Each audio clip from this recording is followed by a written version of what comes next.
Dos veces impostora, capítulo 5 de Bárbara Cartland. No se daba cuenta de lo sorprendido que estaba el marqués por sus conocimientos acerca de los pintores que le mencionaba. También descubrió que podía hablar con ella de los lugares que había visitado y que en realidad se interesaba en lo que él decía.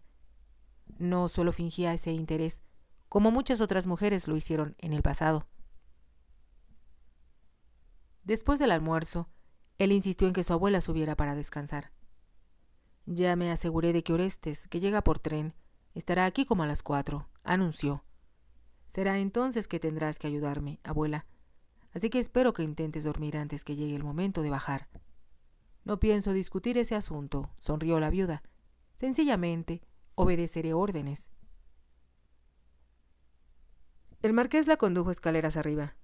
Una vez que se fueron, Ursa tuvo tiempo de observar mejor la habitación donde estuvieran antes del almuerzo. Había algunas pinturas preciosas en los muros, así como una colección de cajitas de rapé, que sin duda debían ser muy valiosas. Admiraba un excelente Rembrandt cuando el marqués regresó. «Ahora contamos con un poco de tiempo para disfrutarlo, antes que el drama se inicie», comentó él. «¿Qué te gustaría hacer?» «Hay tanto que deseo ver», respondió Ursa, «y como temo perderme algo importante. Estoy indecisa entre la galería de pinturas y las caballerizas». El marqués se rió. «Esa es justamente la respuesta que, en las mismas circunstancias, habría yo dado. Si nos apresuramos podremos ver ambas. Así que empecemos por las caballerizas».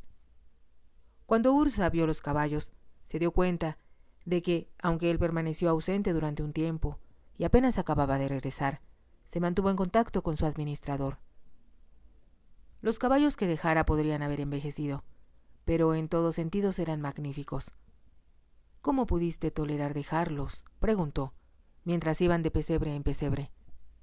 «Admito que cuando me daban algo inferior para montar, los añoraba», respondió el marqués. «Mas ahora que estoy en casa, tengo intenciones de formar una cuadra de caballos de carrera, así como renovar la que tengo ya». «Me parecen perfectos», expresó Ursa con admiración. Él negó con la cabeza. «Necesito potrillos y también lo que es muy importante, sangre árabe». Ursa lanzó un pequeño suspiro. Pensó en cómo su padre, de un modo limitado, ya que no era un hombre rico, había mantenido una excelente cuadra. Ella tal vez se habría aburrido en el campo, como Penélope, si no hubiera podido cabalgar. «Cabalgaremos mañana temprano», ofreció el marqués. «Y solo esperemos que Orestes no quiera unirse a nosotros, y menos su hija». «Esto sería maravilloso», indicó Ursa. «No sé por qué», señaló el marqués mientras caminaban de regreso a la casa. «Pero siempre tuve la idea, cuando oía hablar de tu belleza, que no eras una jinete muy entusiasta». Tarde, demasiado tarde, Ursa recordó que aun cuando Penélope montaba ocasionalmente en el parque, porque estaba de moda, jamás supo disfrutar de la cacería. Siempre prefirió pasear en uno de los carruajes de su padre, más que de montar un caballo. «Disfruto de cabalgar», aclaró con rapidez, «pero solo cuando tengo caballos tan buenos como los tuyos». Era una débil excusa, pero el marqués pareció aceptarla. Ursa se apresuró a hablar de las pinturas que iban a ver. Sin duda, eran magníficas. La galería de pinturas se extendía a todo lo largo de una de las alas de la casa. Avanzaron de una pintura a otra. Fue solo mediante un gran esfuerzo que Ursa pudo contenerse de comentar que había estado en ese lugar o en el otro, al mirar alguna reproducción maravillosa de lo que había conocido. Solo hasta que el marqués miró su reloj, se dio cuenta ella del mucho tiempo que ocuparon y lo interesante que había sido todo. «¿Ya es hora de que lleguen?», preguntó. «Deben estar aquí como en 10 minutos más», respondió el marqués. «Tal vez será mejor que bajemos para esperarlos en el salón». Cuando Ursa vio el salón, se dio cuenta de que era evidente que el marqués deseaba impresionar al griego. Era, sin duda, la habitación más espectacular de la casa. Estaba repleta de flores que le hicieron lanzar exclamaciones de alegría al ver las orquídeas blancas y otras plantas exóticas que provenían de los Himalaya. Sabía que se acercaba el momento en que sería presentada como prometida del marqués. Entonces dijo: Me pregunto si debí cambiarme de vestido. No lo pensé hasta este momento. Se te ve preciosa como estás, halagó el marqués, y puedo decirte que me asombra la poca importancia que concedes a tu apariencia. A diferencia de muchas mujeres, no te muestras muy preocupada por cómo puedas lucir.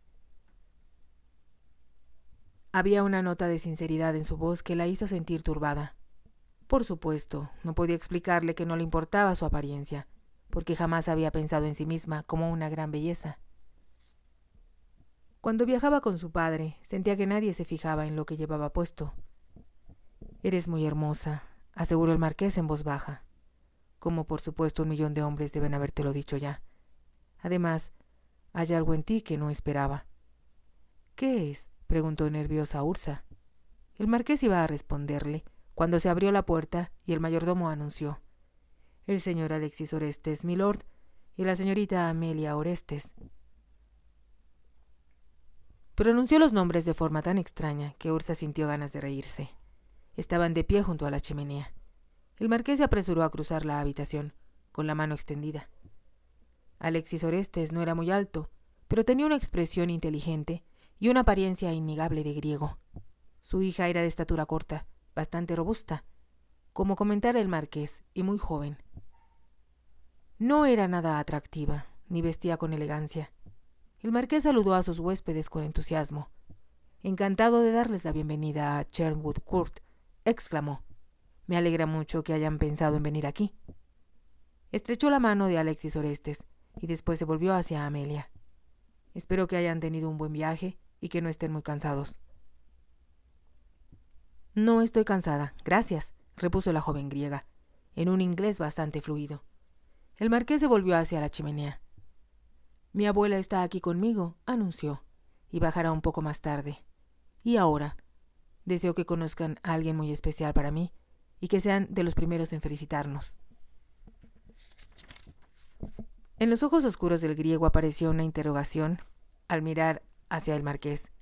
Cuando llegaron hasta Ursa, el marqués añadió: «Permítanme que les presente a la señorita Ursa Hollington, hija de Matthew Hollington, el famoso lingüista de quien, sin duda, han oído hablar». Le dirigió una sonrisa a ella y prosiguió: «La señorita Hollington me convirtió en el hombre más afortunado del mundo 1 o 2 días antes que recibiera su carta». Ursa extendió la mano y mientras el griego se le estrechaba, dijo: «No comprendo». «Son mis primeros amigos en saber que Ursa accedió a convertirse en mi esposa», explicó el marqués.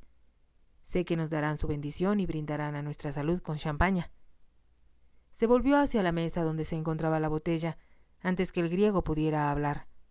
Había solicitado que la colocaran ahí antes de la llegada de sus huéspedes. Ursa comprendió que se debía a que no deseaba que la servidumbre oyera hablar de su compromiso.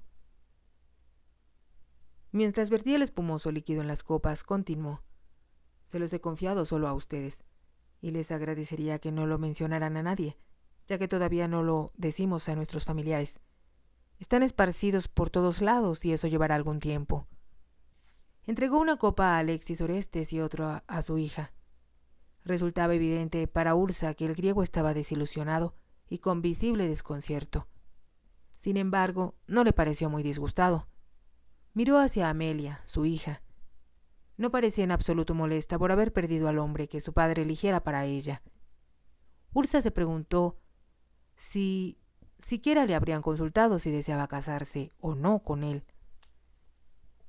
El marqués puso una copa de champaña en la mano de Ursa y entonces levantó la suya. «Por usted, Alexis Orestes», brindó. «Que continúe en sus éxitos en el futuro como hasta ahora, y que triunfe ante su majestad cuando se reúna con ella el lunes». El griego logró reírse. «Dudo que alguien pudiera hacerlo», exclamó. «Su reina y su imperio representan el pináculo del poder y ¿quién podría desafiarlo?». El marqués se rió. Le aseguró que a gran número de gente le gustaría intentarlo. «Solo para ser derrotados», exclamó el griego, «y que así sea durante mucho tiempo». Era un cumplido y el marqués contestó: «Tenemos mucho de qué enorgullecernos en nuestro imperio, pero ¿quién puede igualar la fascinante historia de la antigua Grecia y, por supuesto, la posesión del monte Olimpo?». Alexis Orestes sonrió. «Es verdad. Como sentía que debía decir algo, Ursa intervino. Mi padre ama Grecia y me enseñó desde niña a hablar su idioma. Habló en griego y Alexis Orestes exclamó: «Espléndido, lo habla con gran fluidez, me sorprende». «Es un idioma precioso», afirmó Ursa, «y me siento muy privilegiada de poder leer las obras de sus grandes autores». Era manifiesto que Alexis Orestes estaba intrigado. Tomó asiento junto a Ursa en el sofá y conversaron en su idioma. Ursa se alegró de que el marqués no pudiera entender lo que decía. No pudo evitar contar a Alexis Orestes que visitó Grecia y admiró muchas de las bellezas que había allí. Era algo que Penélope no hubiera comentado. Pero Ursa pensó que si más tarde Alexis Orestes mencionaba al marqués que ella había estado en su país, él no sospecharía nada. Solo pensaría que se mostraba inteligente al decir que había dicho lo que Ursa hiciera.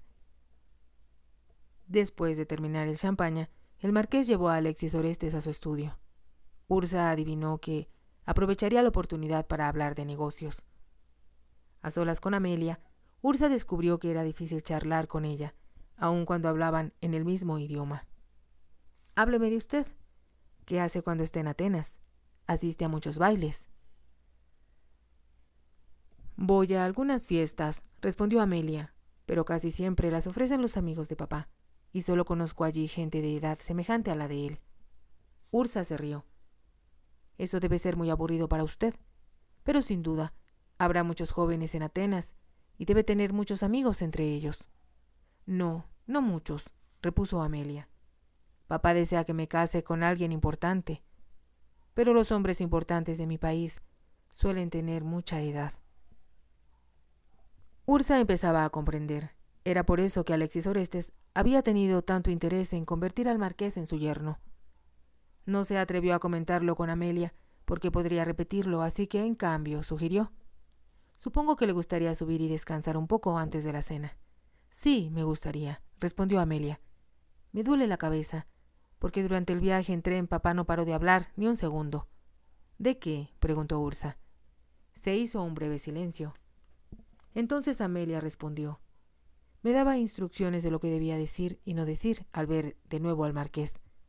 Mas ahora que él va a casarse con usted, papá deberá buscar en otra parte un marido adecuado para mí». Ursa miró a la joven griega con sorpresa. «Oh, sin duda, usted no tendrá que casarse con alguien si no lo quiere hacer». «Tengo que casarme con quien papá elija», afirmó Amelia. Su voz era resuelta. Ursa se dio cuenta de que aceptaba que no hubiera discusión alguna al respecto.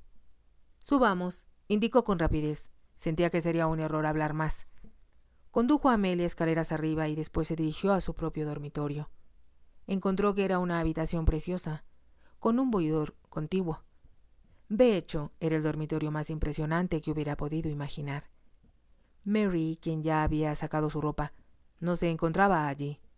Así que salió al corredor preguntándose cuál sería el dormitorio de su abuela. Encontró una doncella que avanzaba apresuradamente por el corredor y le preguntó: «¿Podría decirme dónde duerme Lady Brakely?» La doncella le hizo una pequeña reverencia. «Sí, señorita, mi lady está en la habitación de enfrente, pero hace poco que me asomé. La vi profundamente dormida y consideré que sería inconveniente despertarla». Tuvo mucha razón, admitió Ursa, y comprendió que por eso no había bajado la suegra de Penélope. Regresó a su habitación. En el boudoir encontró algunos libros muy interesantes que sabía iba a disfrutar. Uno era la historia de la casa, con bellas ilustraciones. Era tan fascinante que Ursa se sentó en el sofá. Tenía leyendo casi media hora, cuando se abrió la puerta y el marqués entró. Cerró la puerta diciendo: «Ya sabía que aquí te encontraría». Ursa levantó la vista hacia él con una sonrisa, y el marqués se sentó a su lado en el sofá. «Todo ha salido perfecto», exclamó. «¿No te dijo tu amigo griego que estaba desilusionado?» El marqués negó con la cabeza. «Es demasiado diplomático para eso. Se limitó a felicitarme por casarme con alguien tan bella. Después hablamos de negocios. Su hija me contó que su padre está decidido a casarla con alguien importante y que ella no tiene alternativa alguna para elegir». «Pobre muchacha», exclamó el marqués. «También me comentó», continuó diciendo Ursa, que su padre la instruyó durante todo el trayecto de cómo debería comportarse. ¿Y qué te debería decir? Creo que le resulta un gran alivio no tener ahora que decir nada. El marqués la miró durante un momento antes de preguntar: ¿Cómo puedo agradecerte no solo el haber pensado en algo tan brillante, sino también llevarlo a cabo con tal perfección? Ursa lanzó un suspiro. Toca madera, rogó. Todavía debemos tener mucho cuidado en no cometer ningún error. Es verdad, Orestes es muy listo y encantador, pero también puede ser en extremo vengativo si descubre que ha sido engañado. Entonces no debemos dar ni un paso en falso hasta que él parta para Londres. El marqués la miró y preguntó: ¿Cómo puede ser tan hermosa y tan inteligente? He conocido muchas mujeres, pero ninguna de ellas con tu claridad mental, y menos que hablaran griego con tal fluidez. Orestes quedó en extremo impresionado. Todo se debe a tu buena suerte, repuso Ursa. Debo regresar ahora, advirtió el marqués, para continuar mostrándome agradable. Subí para cerciorarme de si mi abuela bajaría, pero aún duerme. Le indiqué a la doncella que no la despierte hasta que sea hora de cambiarse para la cena. Me parece muy sensato, comentó Ursa. Tú no solo eres sensata, sino también excepcional, afirmó el marqués con voz muy suave. Se puso de pie al hablar y Ursa levantó los ojos hacia él. Sus miradas se encontraron y a ambos les resultó imposible apartarlas. Entonces, de forma repentina, como si se obligara a sí mismo a hacerlo, el marqués se dio vuelta y se dirigió hacia la puerta. Ursa bajó por la escalera con premura a las 7 de la mañana del día siguiente, sintiéndose como una colegiala que hiciera una travesura. Estaba segura de que la viuda estaría dormida, así como los griegos. A la vez tenía la culpable sensación de que no debería ir a cabalgar con el marqués. Sin embargo, sabía que sería emocionante. Algo para recordar cuando cabalgara en los caballos de su padre que, no obstante su fina estampa, no podían compararse con los del marqués. La noche anterior no había sido tan difícil como temiera. Se había propuesto mostrarse encantadora con Alexis Orestes. Él se impresionó por sus conocimientos de Grecia y por los cumplidos que le dirigió por su distinguida posición. Resultó mejor que hablaran en el idioma de él, porque así el marqués no entendía nada. Ella descubrió que el griego era un gran conocedor de la historia de su país, también que tenía una colección de esculturas de su país que a ella le encantaría conocer. Cuando ya se retiraban, el marqués condujo a su abuela hasta el pie de la escalera.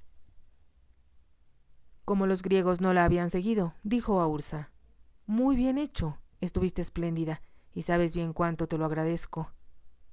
No hubo tiempo de hablar más porque Alexis Orestes y su hija llegaron a su lado en esos momentos. Ursa guió a la viuda por la escalera hasta su dormitorio. Su doncella la esperaba.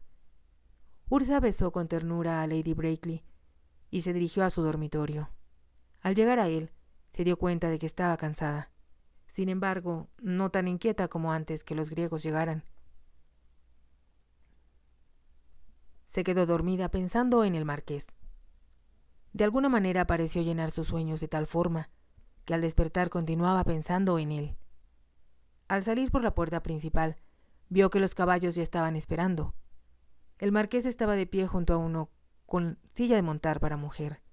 Cuando la izó para colocarla sobre ella, sintió que un estremecimiento la recorría. Ursa pensó que era un alivio que nadie estuviera con ellos.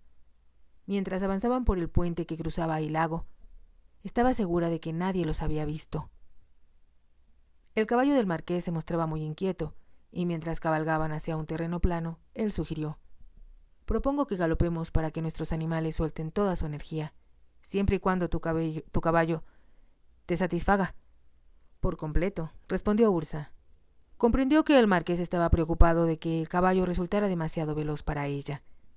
Tal vez suponía que Ursa solo desearía ir al paso. Eso, le habían contado, era lo que hacían las damas en Londres, como Penélope, cuando se exhibían en el parque Hyde. Sabía que su hermana jamás pensaría en galopar si podía evitarlo. El marqués había acertado al suponer que Penélope no era una entusiasta jinete. Aun cuando Ursa se dijo que era un error, No pudo resistirse a incitar a su caballo a partir a una tremenda velocidad. Galoparon cerca de 1,5 kilómetros antes de empezar a aminorar la marcha. Entonces, Ursa se volvió para mirar a su anfitrión. Tenía las mejillas encendidas y los ojos brillantes. Aun cuando lo ignoraba, estaba más hermosa que nunca. «Fue maravilloso», exclamó. «También lo eres tú», respondió el marqués. «No tenía idea de que montaras así». «Lo hago desde que aprendí a caminar», repuso Ursa sin darse cuenta. «Entonces, ¿por qué tus caballerizas no están habilitadas de caballos tan buenos como estos?» La pregunta hizo a Ursa volver a la realidad súbitamente. Recordó que se suponía que era Penélope, esposa de un hombre rico. Levantó ligeramente los hombros. «Arthur ya no cabalga mucho ahora. No tiene tiempo para eso». Había pensado decir que ya era demasiado viejo, pero decidió que no sería correcto. A la vez, tenía que buscar algunas excusas, puesto que resultaba evidente que el marqués sabía que no cabalgaba con regularidad. Cruzaron los bosques. Después subieron a lo alto de un promontorio para que el marqués pudiera mostrarle la extensión de su propiedad. Era muy bella y Ursa, al mirarla, exclamó: «Debes estar muy orgulloso de poseer tanto, aunque me doy cuenta de que es una gran responsabilidad».